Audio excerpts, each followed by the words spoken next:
Should we as children's authors have our own website? And if so, what should we include? And where should we even begin? These are some of the questions I will address in this video, including how we can get an author website without having to pay any monthly or annual fees. Hi there, I'm Eevi, an award-winning children's author and ghostwriter over on eevijones.com and the creator of Children's Book University.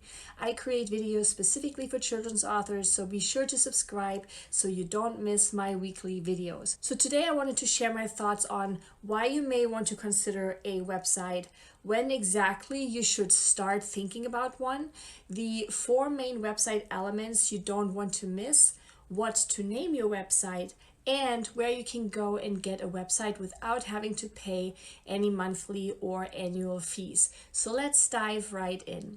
Now, the first thing you might be thinking is, why in the world would I need an author website? I personally see my author website as my home on the web, where my readers, both big and small, can find me, my work, and my services. It's where I can post updates and future book projects and other things I'd like to share. New authors often shy away from creating their own website, and often that's to do with fear. Fear of being perceived as arrogant, perhaps, or full of themselves. After all, who would want to learn and read about them, right? And wouldn't a simple Facebook page or Instagram account be enough? Well, first of all, I promise you that no one will think you are arrogant or full of yourself for having your own website. In fact, I bet you've never thought that about anyone with a website, right? So why would others think that about you? And second, a website gives you a certain air of credibility. Whenever I consider doing business with someone that shares their Gmail address with me instead of their own website, it always feels a bit funny to me. It feels like I'm about to deal with someone that is trying to own a business but doesn't quite believe in him or herself just yet. And if this person doesn't fully believe in her own business herself, how could I, right? Even though she might be just as capable, creative, and amazing as her competitor, with all things being equal, I'd pick the one that has a professional online presence. Which brings me to my next point. When should you start thinking about your own website? Here, my answer depends. It depends on what you are planning to do and be once you write and publish your children's book. Creating a professional looking website takes time, especially if this is your very first time setting up a website. So I want to make sure you are making the right decision for you and your circumstances. To help you with your decision, I've created this list of bullet points for you with a yay side with a big yes to creating your own website and a nay side with a big no to the creation of your own website. Now, you'd want to give yourself a big thumbs up regarding the creation of your own website if you are planning to write more than one children's book, if you want to have a dedicated place on the web to send potential readers to, and if you're planning to have your own place to share, offer, and sell your own books.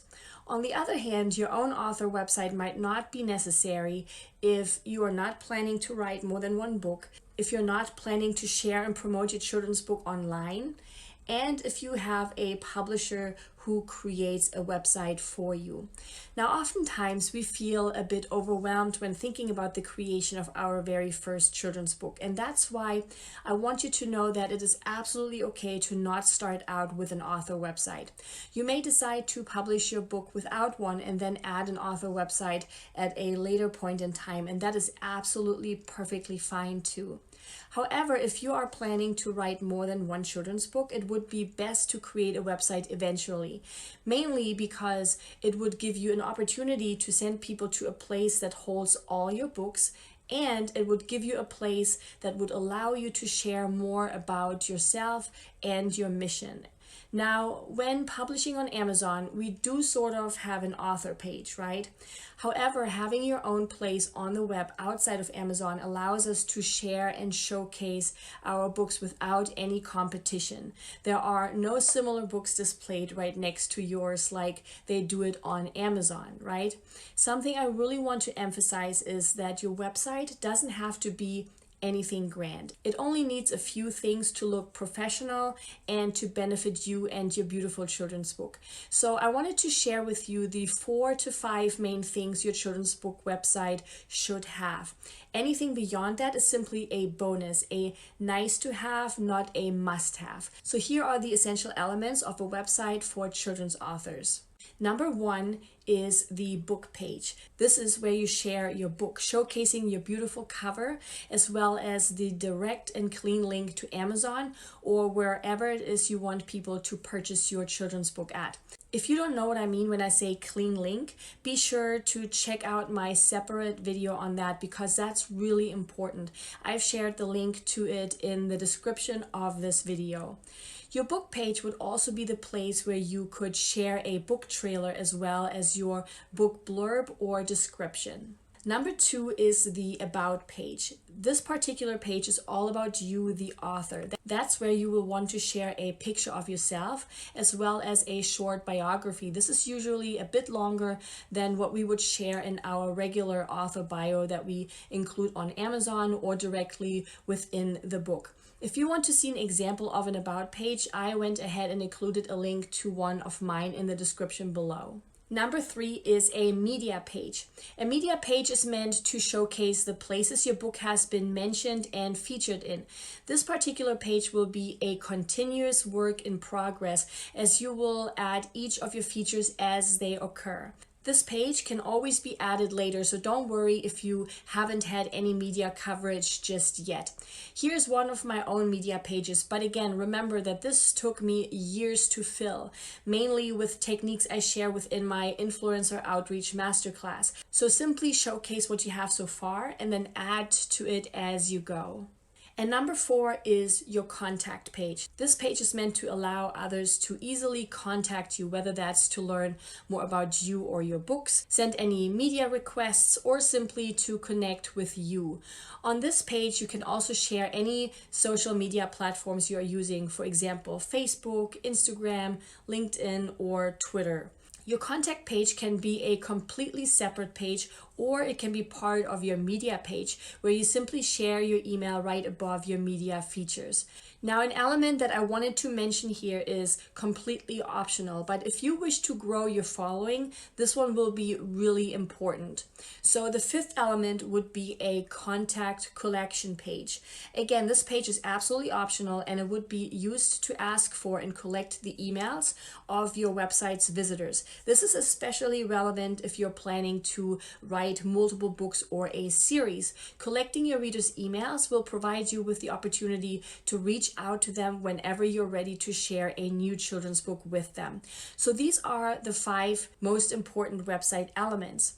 Now, one of the most common questions I receive from my students as well as readers regarding websites is what to call their website, the domain name, right? And whether we should create a website for each book we are writing or for us as the author. So this is what I will talk about next. When it comes to naming your website, that is the domain name for your website, we essentially have 3 main options.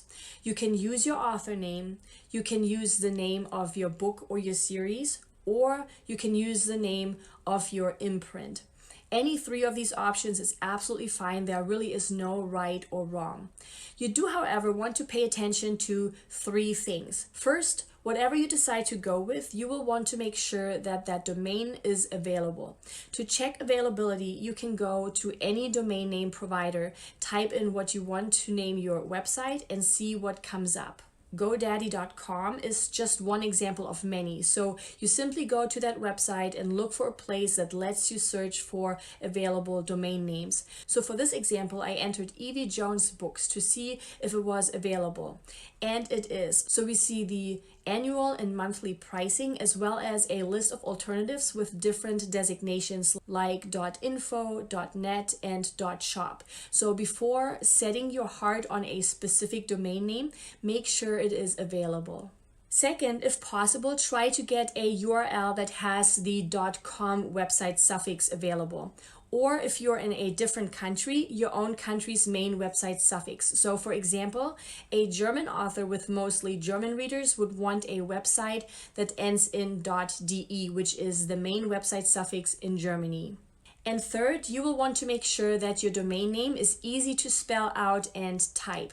Here, it would be best if you don't have any hyphens, periods, underscores, and things like that in your URL. That's a mistake I made with my first website, and having any such characters be part of your URL really just unnecessarily complicates things. So it's best if you can just have the words without any such symbols or characters. So try to avoid those. So if you decide to base your website's name on your own name, you are essentially establishing yourself as your brand. LaurenLong.com and WillHillenbrand.com are great examples here, two of my favorite children's book authors and illustrators. Oftentimes, authors decide to create a website for their series. That's often the case when the series is successful and has created its own fan base. And so BerensteinBears.com and MagicTreehouse.com are great examples for using your series name as your URL. And finally, the third option is to use your imprint, especially if you have more than one book and when those books don't belong to the same series. So here, readonbooks.com of one of my students and my own bravingtheworldbooks.com are great examples. Now, whether you use your own name, your book's title or series title, or your imprint is entirely up to you, and again depends on your plans you have and goals you set for yourself and your books. Now, when we are considering our own website, we will generally need two things. We need a domain name that we just talked about, and we need a hosting provider that gives your website a place to live on the web. Each, of course, comes with a slew of options to choose from, with providers such as Bluehost, GoDaddy, A2 Hosting, Squarespace, and so many more. Each comes with a different monthly or annual subscription fee that greatly depends on what you are looking for. So I wanted to throw my hat in as well and provide you with an option that would actually allow you to create your own author website without having to pay any such monthly or annual fees. So that is what I'll share with you next. About a year ago, as I was helping one of my Children's Book University students find the most cost-effective solution when it comes to the creation of her own website for her newly published children's book, I shared Google Sites with her. Google Sites is a website building platform from Google. I created a number of different children's author specific templates for her, as well as step-by-step video instructions to help her build her own website. Again, absolutely free of any monthly or annual subscription fees. I've created a separate video where I am essentially walking through her new website. So if you'd like to take a look, I've added the link to the description below. Even though this is a free option, it works just as well and looks beautiful and professional, and perhaps more importantly, it's easy to do. So hopefully you see this as a great alternative to the other paid options out there. In fact, here are a few other children's book author sites that made use of this option. Now, whether or not you decide to create your very own website is, of course, entirely up to you. I do hope that I was able to get you started with the promoting and marketing of your beautiful book by sharing with you how to increase your online visibility and presence. I get so many requests from authors to help them with their website, so I was really excited to share this option with you. And again, if you want to learn more, you can find that in the description below. I hope you found this really helpful and answered any questions you may have had regarding author websites. Please give this video a thumbs up and subscribe if you haven't yet. Here's to your very own home on the web. Bye!